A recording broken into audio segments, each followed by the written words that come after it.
जास्त आकार आणणार ते देव तुझ्याला एवढा सध्याच्या मंडळीनं तिथं दुधाचं पात्याला ठेवलेलं होतं आलं मांजर आता त्याला वाटतं महाराजांना हाना मी म्हणलं कशाला धर्माला कुत्रा आणू आपलं दूध आपलं नाही की मांजराचं ना आपलं काही संबंध नाही पिलं तर लय आपल्याला ते कशांचे ह्याच्यापेक्षा जास्त काय आपला पोटा होणार आहे काय करायचं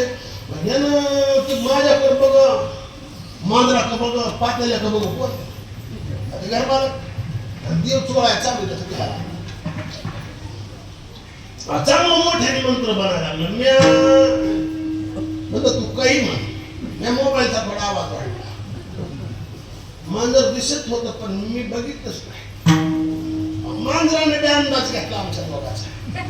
डोळ्यात झाकून पात्याला मांजर घालणार रंगात फिकून आणला काय त्या देव पूजाला मला सांगा